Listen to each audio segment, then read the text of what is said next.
Toni, Hello, Meg. how are you? Very well, thank you. I've been to the gym this morning, so I've had a very good start to the day. Excellent, excellent. I have not. I've been busy sitting at my desk. Um, Welcome to Creative Momentum with Meg. Can you just start by introducing yourself to the listeners? Well, my name is Toni Jordan, and I am a writer, um, ex-writing teacher, and yeah, just a very keen reader. Maybe I say that. Yep. You're a much loved writer. That's And very kind. I know I'm not the only one that would say that. So, we can say that you're a much loved writer in Australia and you have a number of books out. Um, I want to hear from you a little bit about what your creative routine is. What is your routine for your writing? Now, when I say this, it's going to sound a bit mad because I need a lot of structure. I'm one of these people who need um, a lot of structure. I need times in my diaries and I need word counts. I need whiteboards with word counts by week, by day, by week, and by month. Um, so I'll explain a little bit about how that works first. So I'm not a morning person in any description. So writing days, I'm at the desk by 11 and I normally finish up between 5 and 6. But more importantly is the word count, and that varies by project. Um, Easy projects obviously have a higher word count, and difficult projects or projects in the early stages when I haven't quite figured out the voice, etc., yet have lower word count. So that's flexible. But the commitment that I make to myself, whatever that is, at the moment, the piece of shit I'm working on right now, it's 750 words a day. So I have to do that. Now, the reason this is not a program that works for everybody, but the reason I have all this structure in place is because the work itself is utterly unstructured. So I am an absolutely a pantser and I am devoted to the pantsing cause. Yay! I go around door to door, knock on the door, on people's door and say, have you heard about pantsing? May I try and convert you? Um, so I feel like it's the structure for those things that I consider to be minor, the hours, the word count, the way it all works. I make my breakfasts and lunches on the Sunday night, Meg, so I just Oh, grab them from wow. the fridge. Like everything is in place so that the work itself can be as wide, can be as loose as possible, and everything around it kind of supports that idea of the freedom of the work going wherever it wants to go. That is so fascinating, Toni, because I've spoken to a lot of pantsers and I've spoken to a lot of plotters, and plotters have this very rigid way into starting and often follow the same kind of things that you're doing. And pantsers go much by the feel of it. And it's so interesting hearing this kind of it's a mix that you're it's a hybrid version that you But I are. think it only works for me because they're together. I think if I was um, as um, as creative and boundaryless with the things around the work as I try and be with the work itself, I truly think I would get nothing done. And being productive and finishing projects, and all projects have difficult parts, and the project that I'm working on now has more difficult parts than normal. But it's very easy when you're pantsing to just go, well, nothing's happening, therefore I have to give it up, or therefore, I put it aside. And people, I've mentored people, as I'm sure you have, who have put projects aside for, it sounds like, a month, which sounds like a good idea, and then that becomes 6 months, and that becomes 3 years, and before you know, you never go back to it. So I'm really devoted to um, trusting myself, keeping the commitments that I make to myself. Um, all of us, especially women, and especially women, you're a bit younger than me, but in our general kind of age group, Mm. um, are very good at keeping the commitments we make to everybody else and very bad about keeping the commitments we make to ourselves. So I try and say, okay, if today is a 750 word day, that's what it is. I'm not going to let myself down in that regard. So to get to that, say these are 750 word days, do you start with a deadline in mind for a draft for a first for Yeah, I do. If everything goes really, really well, I can get to that first draft in between 7 and 9 months. But I like to give myself a year out because you don't know what's going to happen. Family members get ill or you get ill or, opportunities pop up or, things, blah, blah, blah, blah. So I can really, I've never not managed to get something done in a year. So that's kind of how I plan it out. But still within that, you've got to respect the work itself. Some projects do not want to be 750 word projects, and especially the first couple of months, the first say 10,000 words, it's very hard for me to get more than 200 or 300. And the first couple of weeks, sometimes I get 100 because I've got no idea what the voice is, and I put a sentence in and it doesn't sound right. It doesn't sound what I'm aiming for. Then I do another sentence, and I do the same sentence over and over again. So every day has a word count, but because I truly believe that your creative self will not show up if it thinks it's wasting its time in showing up for you. So whatever that word count is, even if it's 50 words a day or 100 words a day, that's a commitment I make to myself, usually the night before in my mind, before I go to bed. Tomorrow will be a day. And it doesn't even matter how little that number is, provided I hit it. Do you, so let's say you start a new project, you've got the idea. How does the idea come to you? Sometimes I just start like I just sit down and go, what's a great first sentence to start a book? That's kind of how I have started projects in the past. The one I'm doing now had a bigger concept behind it. Sometimes I think of a character. My most recent book is called Tenderfoot. It's a coming of age set in the 1970s. Thank you. And that was very much, I went into that thinking I want to write a coming of age set in the 1970s. So I had a very strong feeling for the genre and for what I was attempting to do. And other books, I'll be like with the Fragments, which was a few books ago now. I was 10,000 words into it when I thought, oh, this is a mystery. Like I just didn't really get it. So projects come in all different shapes and sizes, but only one at a time. I'm very envious of these people who have multiple ideas. Like I feel like every single idea is so rare and precious that I'm so grateful when I get one. So you've got the idea. Is it then that you go, all right, I'm going to map this out over 12 months?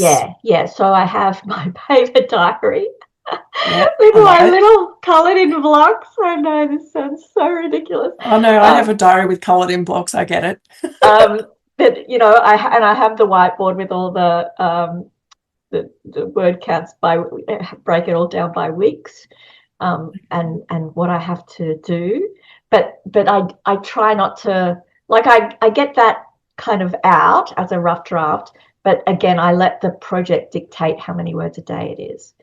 Okay. And if I can bring it in sooner than my year, that's all the better. So I don't So are let you the checking in with yourself like yeah once a yeah week or yeah every at the end of every day I'll make sure I hit the word count that I've decided for that day. And then at the end of every month I might redo that calendar, just quickly again on the whiteboard, just to show that, just to have a new sort of finish date.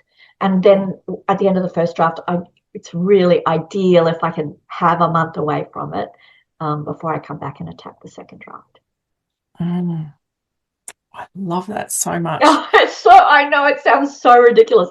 All your subscribers are now going, "Oh my god, this is Well, you know terrible." what's interesting is I really relate to that, because have tried plotting this one out that I'm trying to write now, and I'm rebelling against that plot like there's no tomorrow. And I Yeah. think it's because it just doesn't sit with me to plot something out. I want to be surprised.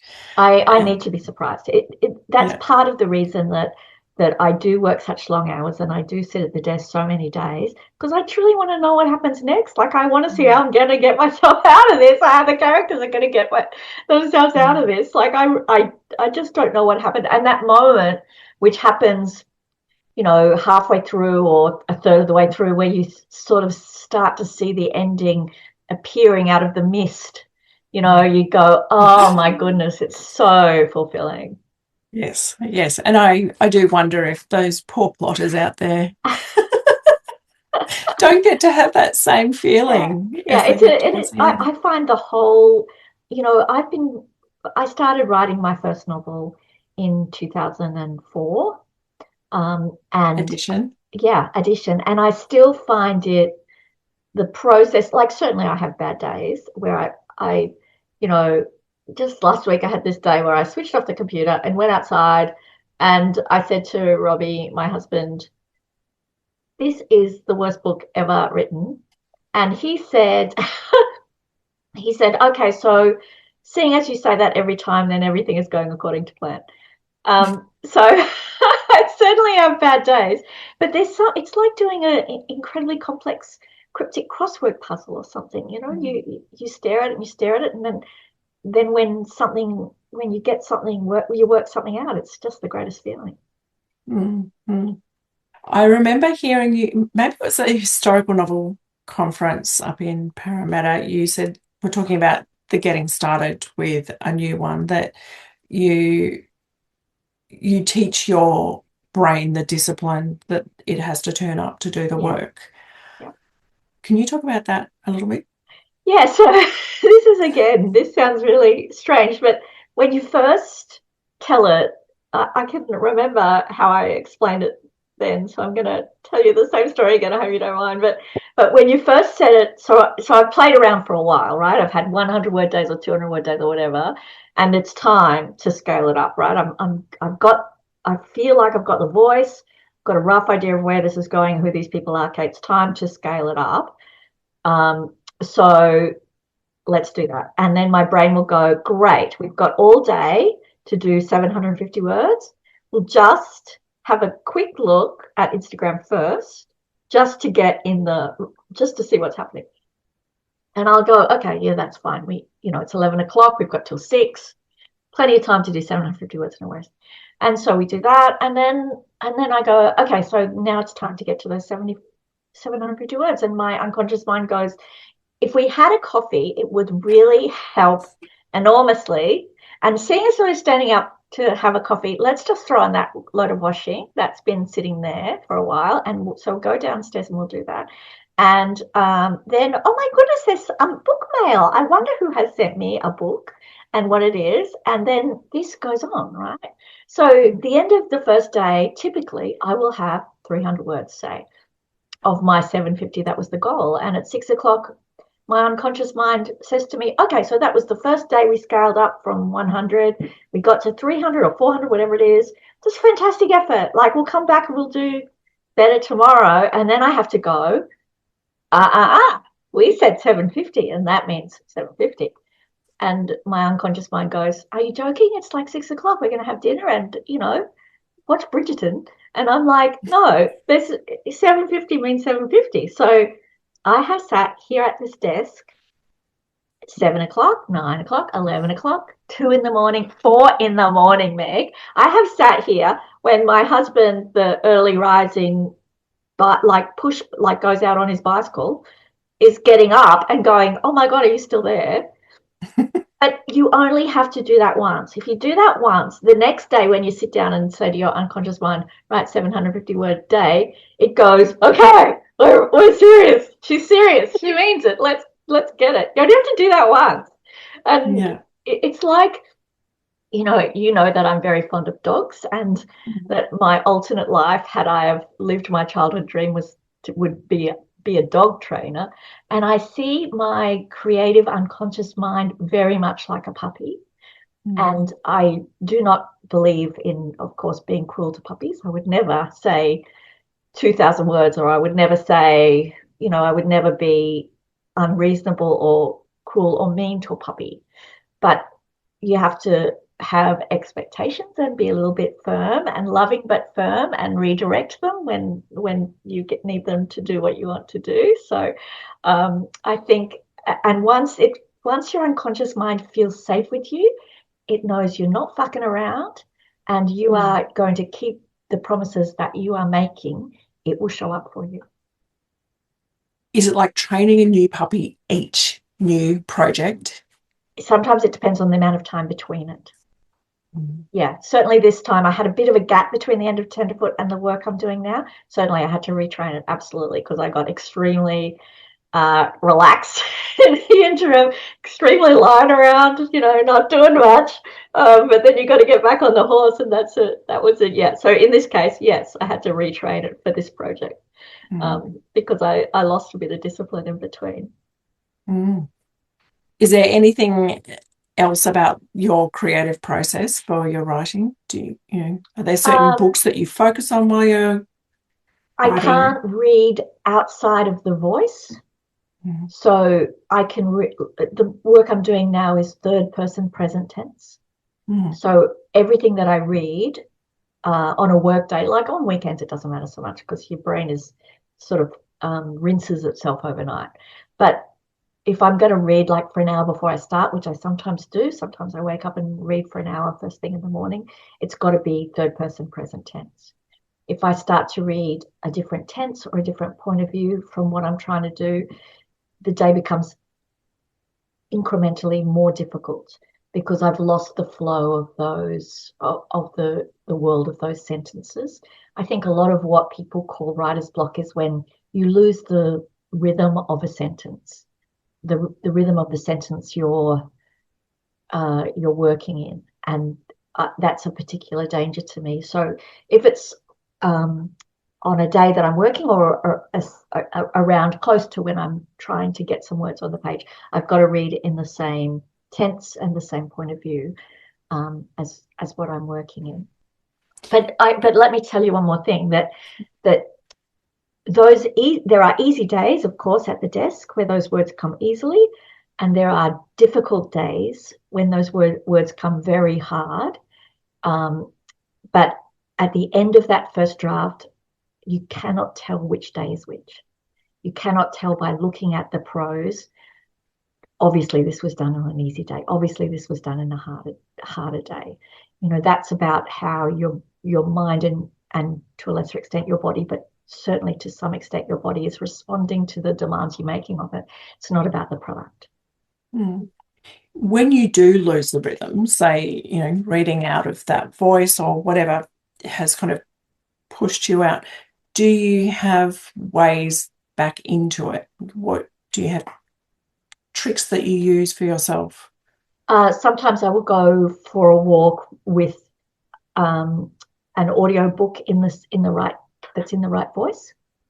So I always have kind of a rough idea of, I have a kind of list in my head of books that are wonderful examples of the kind of thing I'm looking for, so that if I never take it's not taking a sentence, it's thinking about the rhythm of how sentences work, because a first person sentence works very differently from a third person sentence, and sentences in the present tense with no retrospection work very different from sentences in the past tense that are heavy with the knowledge of what has taken place and a processing time built into that. So if I go for a long walk, I'm very lucky to live close to Fitzroy Gardens here in Melbourne, and put the ear pods in and take a long walk with an audiobook that's in the right tense and the right point of view. It can bring it back. How important is exercise? I know that you started off this saying that you've been to the gym this morning. How important is exercise for you with your writing work? Well, this is really the depressing part. I'm horrified to confess to you that it is important, and I would love for it not to be, because I'm truly lazy. Like, I would love nothing better just to spend all day in bed with a bag of Samboy barbecue chips and 6 novels, but Your brain does work better when you move it. And ideas come to you when you're walking, or they come to you, when you're doing other things. So, and I regret to advise that yes, does help. Mm. Yeah, which I hear over and over again from every creative I've I spoken with. wish it was any other way. I wish I could say, the biggest trick is eating lots of chocolate and just lying around, but unfortunately, no. Yeah, yeah. Tell me, where do you get your inspiration from? Um, it's mostly other books. When you read something, that you just love, I can feel it almost inside me.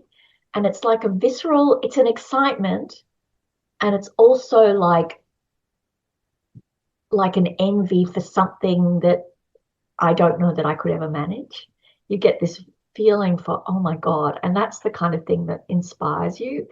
But I do think I've told you this before as well. I'm sorry, I'm repeating myself a lot now. But when it comes to inspiration, I often tell people to keep two books on their desk. And one is the dream book, the book if I could write anything half as good as this, I would die happy. And that changes for me over time. Often that is Zadie Smith's White Teeth because of my obsession with all things Zadie Smith. At the moment, I'm still in love with Maggie O'Farrell's Hamnet. Mm. But different books take that role, and it doesn't matter what the book is. It's something that's personal for you that you think, oh my God, if I would die happy if I could get to something half as good as that.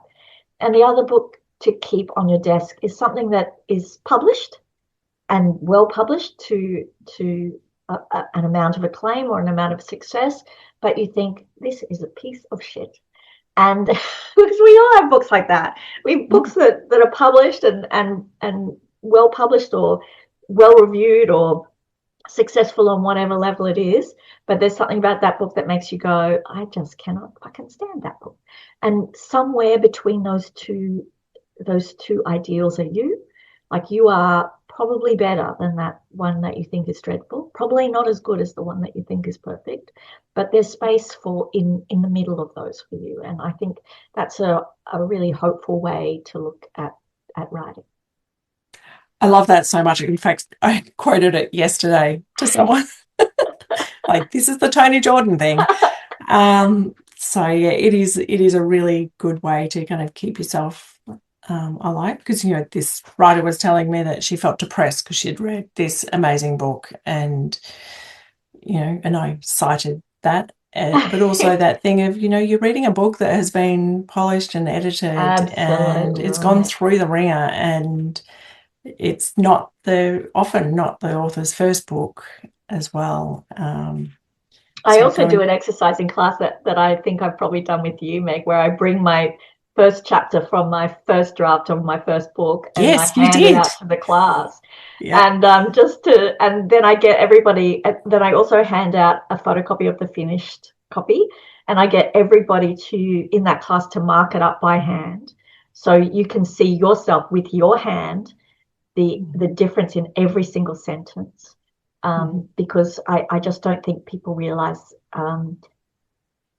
that you, in comparing your early drafts with a finished book, um, you're not comparing the same thing. You're Mm. comparing nowhere near the same thing.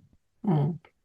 Yes, for the listeners, I was very lucky to have Toni Jordan as my first teacher at RMIT, and We've known each other for a long time now, Meg. we have, and I know the first thing I had to say when it was my turn to speak in the class was, I just need to get this out of the way. I'm a big fan of your work. I'm having a weird fangirl moment. And we just moved through that. And then I was able to kind of attend class normally instead of It's lovely, fangirling. so gorgeous. Um, if you were to pass on some wisdom to someone who is either at an early stage or they're at awkward transition stage or having those, kind of really big moments of doubt, what wisdom would you want to pass on to them? The number one thing I would like to say to people is all you have to do is fall in love with the process. You just have to fall in love with the sitting at your desk or in a cafe or on your couch or in bed or wherever you do it, on your pen and paper or laptop or however you do it. You just have to fall in love with the process of writing. And if you fall in love with the process of writing, you're going to naturally get better at it because you're going to do it more. So you're going to improve, your taste will improve. You'll discover your own little secrets and tips and tricks, that things that work for you that might not work for anybody else, because there's a million ways to do this job. But the more you think about enjoying or being fascinated or being thrilled by the process of what you do, and the less you think about the end result, it's all you have to do. Mm. That's such beautiful advice, Toni. And the last question for you is, what is home for you and your creative work? What is home? Well, I work best here in my study. I can go other places. Like I've worked on holiday, and I've done quite a lot of work at Varuna in the Blue Mountains. But anywhere where I'm surrounded by my books, you can see some of them here, and a few little mementos of my writing journey. I don't know if you can see that is this side is the movie poster for Edition, which I've just got back from the framers, which has to go up on the wall. But anywhere where I've got a laptop and books, I can probably manage. Excellent, excellent. Thank you so much for your time, Toni. And always a pleasure to talk to you, Meg.